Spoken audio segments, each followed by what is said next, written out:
What's up guys, HCG here, welcome back to Yu-Gi-Oh! Deck of the Day. Today we're profiling branded Shaddoll Dogmatika, a deck that has been requested quite a lot, and I feel like Shaddoll's is one of those decks that anytime we get new fusion support is just the first thing that comes to mind for the community because it's such a fun deck to play, and under the right circumstances and with the right pilot, I feel like this deck is really good and can thrive in a lot of formats, and this is one of them because we saw that Shaddolls were able to top the YCS, and that was before the branded structure that came out, so now the deck has even more work to work with. So this deck right now I feel like is the most optimal way to play Shaddolls right now. Maybe we will see some new techs throughout the format, but the things that we've seen in this format right now I feel like have been pretty defined, so we know exactly what to expect. So this is the most optimal way to play the deck right now. So before we get into the video, if you enjoyed, give it a thumbs up, subscribe to the channel so you don't miss our upcoming content, and now let's get to the deck profile. So starting off with the monsters, we have 3 copies of ALBAZ. When you're playing branded as an engine, you don't really need to play any of those other monsters, cards like Tragedy, Comedy, or Ad Libitum. This is more for the pure version of the deck that you need to use these cards to go even further, but when you're playing more engines in a deck like Shaddolls or Dogmatika,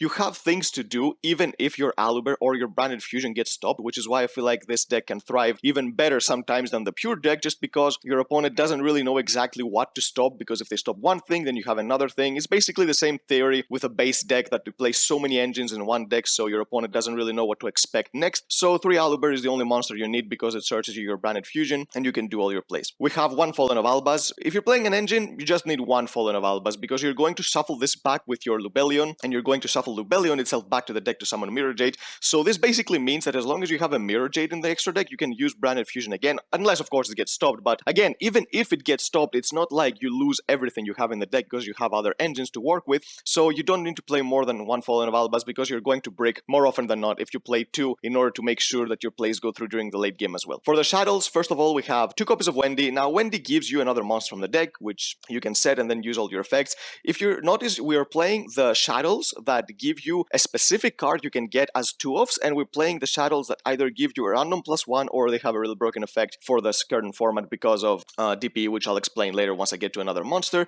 So we're playing, of course, 2 Wendy. We have 2 Hedgehog, so you can get another Shaddoll monster, 2 copies of Squamata to dump a Shaddoll card, 1 Beast. Now, Beast is one card that I've been tempted to play at 2, just because sometimes you want to send it to the graveyard to try to dig for a card, but if you do that, then you won't have it in the deck to summon off of Wendy. So Beast is one of those monsters that I can debate between 1 and 2, but I feel like you don't really need the second one more often than not, because when you have the parts in your hand that you need, don't really need the extra draw. So setting off Wendy is much better because of course the draw 2 discard 1 is the more powerful effect of the card, so this is what I use it most of the time for. We have 1 copy of Shaddoll Dragon. With decks like Flunderies and Eldritch in the format, Shaddoll Dragon is just amazing. Being able to hit skill drains, being able to hit the map before you commit to anything means that you can have a free ride against those decks, because if you deal with those floodgates, being able to deal with cards like Dogmatika Punishment is not that difficult. It's the floodgates that make combo decks like this very slow. You can deal with 1 or 2 just reactive trap cards, so Shaddoll Dragon you need to keep for those specific situations. And we have 1 copy of Ariel, which is my favorite Shaddoll monster right now just because of the existence of DP. Being able to banish DP even before your opponent gets a chance to do anything because of L Shaddoll Fusion means that you will have a free game against those decks. For example, when you're playing against one of those decks that use DP and Scythe, let's say that they use DP on their own Scythe during the draw phase to summon their Scythe, you can chain L Shaddoll Fusion to summon either Construct or Apkalon using this card, or sending this card with Construct to the graveyard. Not only are you going to banish the DP from the graveyard, so they won't be able to get it back, you're going to banish the Dasher and the Celestial, so they won't get the utility part of the materials from the graveyard either, and you have also summoned a fusion monster before Scythe gets a chance to resolve, so you have basically played around everything they were going to do with just 1 fusion summon, which is why I feel like El Shaddoll Fusion is one of the best cards of the deck, and I cannot really understand why people have been cutting the card because it's such a powerful card. Sometimes it's even better than actually Shaddoll Fusion, but Ariel makes it so that you can play around one of the most oppressive parts of the format very easily, and this is why I love this card. For the Dogmatika package, we have 2 copies of Ecclesia. We were playing 1 before, but now that Nadir is at 2, I feel like putting this 1 extra copy of Ecclesia makes the engine a little bit more consistent, so you can see it more often than you actually see the bricks. And Dogmatika Punishment is not really a brick because even if you just draw it, it's a disruption card. But the next card, we have 1 copy of Fleur de Lis, which can be considered a brick, but it's not the worst of the bricks because it's a light monster, so you can fuse it for Construct. And at the worst case scenario, it's just another beater on the field, which sometimes can even help you close out the games because when she attacks, she becomes 3000 attack, which is really good for a monster that can outright special summon itself from the hand if there's just 1 extra deck monster on the field. So yeah, Fleur-de-Lis, really good card. Being able to summon it, negate anything, amazing card. But you don't need to play more than one. You search it whenever you want. For the hand traps, we have 3 copies of Nibiru and 3 copies of Ghost Ogre. Now, there are 2 reasons why we play these 2 hand traps specifically. A, they are both light monsters, so you can fuse them for construct, especially Nibiru if you know that you're playing against the matchups that you're not going to be able to use Nibiru like pure Eldritch. But the thing is, these 2 hand traps specifically are the best at countering the adventure package, especially if you open both of them against any deck that plays that engine, because the right thing to do against this engine, against any deck that plays this engine, is let them resolve pretty much anything, not use Ghost Ogre on Fateful Adventure, let them get the Griffin Rider on the field, and then once they do the rest of their plays, you can Nibiru, and when they try to negate it with Griffin Rider, you can Ghost Ogre the Griffin Rider. It has to go back into the deck in order to negate, so not only are you going to deal with the Griffin Rider, the Nibiru is going to resolve, so they're going to lose pretty much everything else that they did as well. And the reason you're going to do it like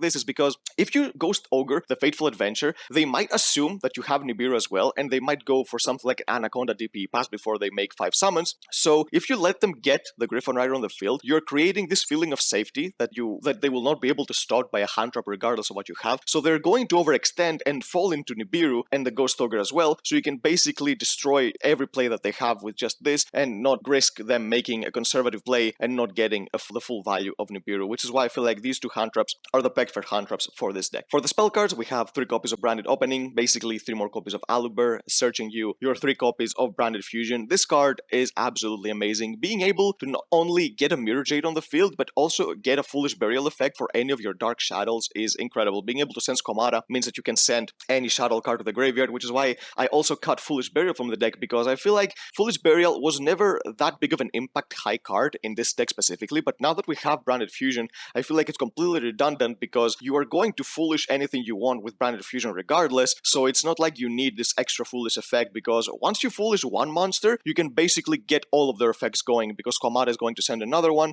and then if you fusion summon another monster, you're going to get a Wendy or a Beast, so you don't really need to draw Foolish Burial when you have basically 9 copies of Branded Fusion. You can do everything you want with these cards. They're so good for the deck. They just give the deck so many more options that the deck desperately needed in order to be a viable deck. We have 1 copy of Branded in red. This card is searchable through Albion, and it's a really good bomb during the late game, being able to summon Guardian Chimera with this card, so you can get more draws, destroy more cards. It's a really good one-off. Even the pure deck relies on this card a lot, and I feel like even if you're playing it as an engine, it's that good of a card that you cannot run, because you really need this in order to be able to go for more push plays during the late game, especially if you don't have the chance to put the ALBAZ back into the deck, so the rest of your copies of Branded Fusion become dead during the late game, but this card is going to give you a follow-up play that you can use with Guardian Chimera, which is an amazing fusion monster, so you can draw cards and destroy cards at the same time. For the Shaddoll spells, we have 3 copies of Shaddoll Fusion. This is pretty standard. If your opponent has a monster from the extra deck on the field, this card becomes one of the best cards ever in the game, because the amount of advantage you get is absolutely ridiculous. But we also have 3 copies of El Shaddoll Fusion. I mentioned this before, and I'm going to mention it again. I've seen a lot of decks playing like 2 or maybe even 1 copies of this card, and their argument is that it's not free compared to Shaddoll Fusion. But the thing is, Shaddoll Fusion is not always free against a lot of matchups. You're going to draw Shaddoll Fusions that are not going to be able to send from the deck ever against Floowandereeze and Eldritch, and El Shaddoll Fusion is a card that gives you outplay potential, which is why I love about this card. It gives you the chance to interact with your opponent when they try to interact with you during your own turn.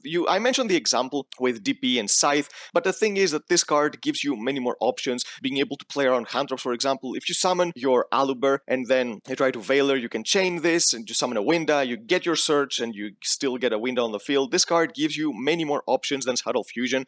Shaddoll Fusion seems like the more broken card on paper because of the effect you send from the deck, but this card being a quick play means that you can do so many cool plays, and I love this card. It's why I will always play it at 3. I'm never gonna cut any copies of El Shaddoll Fusion when I'm playing Shaddolls or Shaddows in any other deck as well. We have 2 copies of Nadir Servant. With 2 copies, again, I mentioned the second Ecclesia does help. You can kind of play 3 Ecclesia, but I feel like it's going to become a little bit bricky at that point, because you only want to see one. Seeing multiple copies doesn't do anything unless, of course, you see both Nadir with Ecclesia and Nadir gets ashed. That's the only scenario when you want to see Ecclesia if you have Nadir. But still, the 4-to-2 ratio I feel like is good enough, because again, Punishment, it's not a bad card to draw because you can use it as a disruption. We have 1 copy of Call by the Grave. Being able to stop Ash Blossom now is more important than ever before just because of Brand Fusion, so we're gonna play this. And for the traps, we have 1 copy of Shaddoll Schism. Amazing card. I don't think I need to say anything about this card. Being able to dump it and then get it back with a Construct or a Winda, or just outright search it with Apkalon, gives you an amazing trap that as long as it sticks on the field, if your opponent doesn't deal with this card right away, they're going to lose no matter what. The amount of advantage you can get with this this card is absolutely amazing. So if you're playing against this deck, then you have to prioritize dealing with this card once you see it, because if you don't, you're going to get outgrinded 100%. And the last card is the one copy of Dogmatika Punishment, because you need to get another search. When you get to search during the end phase with your Titaniclad, get your Fleur-de-Lis, then you need to search this card with your Ecclesia, and basically you know the drill. This card is the best disruption trap card that we have right now as a generic card in the game. For the extra deck, we have one copy of Libellion. The only reason you need to play one is because it shuffles itself back along with ALBAZ to summon Mirror Jade, so it basically you can summon as many times as you want, so you don't really need to play more copies, but you need to play 2 copies of Mirror Jade because it's a card that, again, once you go through your first Libellion and your opponent deals with this card, you're going to summon another one with your second Brand Infusion during the grind game, so you can basically destroy your opponent. We played 2 copies of Albion. This is here as fodder for Mirror Jade. You'd never want to summon this. You could theoretically play Dragoon in the deck if you just splash the Light Hex Seal Fusion,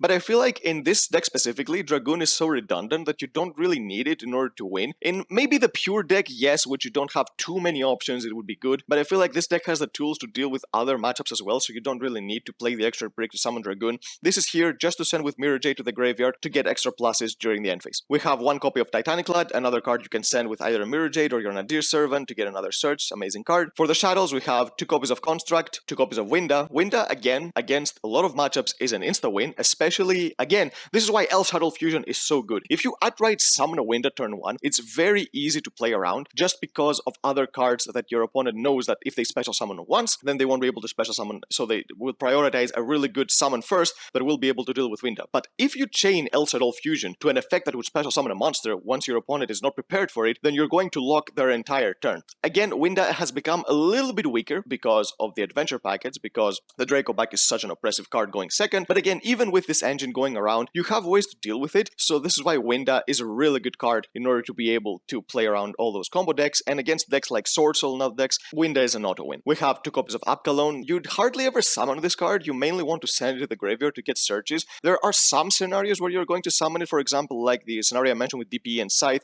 If you have hard-drawn Aerial, then you can summon this card to get Aerial's effect, but it won't happen too often. This is here mainly for discard fodder to get more searches. We have 1 copy of NTSS to send with either your Nadir Servant, your Dogmatika Punishment to get in a pop. We have 1 copy of Guardian Chimera, which I feel like is an amazing card. This card was so underrated when it first came out, but people were just not seeing the power of this card, especially because the branded structure deck was not out yet. But now that we have a card like Branded in red being able to fusion summon during your opponent's turn, this card is absolutely ridiculous. Being able to draw cards and destroy cards, it's just an amazing card. I feel like if you're playing any type of deck that can fusion summon generic fusion monsters, not just specific fusion monsters, then you need to play this card in your extra deck. It's going to offer so much in your deck. And the only link monster we play is 1 copy of Gravity Controller. This is here in case we don't open any part of our branded engines, so we don't get locked into fusions, and sometimes you want to send, maybe for example, a Schism to the graveyard with Construct, so you put in the extra monster zone to link it away and get it back. It doesn't come up often, but there are some scenarios where it will come up, so this is why I feel like it's the only link monster you need to play. We do play enough light targets in order to fusion summon for Construct to the point of not needing Artemis and more in the deck, so this card, I feel like it's the only link monster necessary to play in the deck. So yep, that's the deck, guys. I feel like Shaddoll is an amazing deck, and if you've never played this deck, then I highly recommend you do it because it's such a fun deck. You're going to have a blast playing it, and it's a deck that not only is fun to play, but it makes you a better player the more you get to learn this deck. It just, the interactions it has and what it can do, it can be transferred to pretty much any type of other deck and will get you a better hang of the game in general. So this is why this deck is so popular and is so fun to play, and everyone agrees that they play this deck. So if you've never played it, try it. You're not going to regret it, I guarantee you. So yep, that's the deck, guys. If you enjoyed it, give it a thumbs up, subscribe to the channel so you don't miss our upcoming content, and we'll see you next time.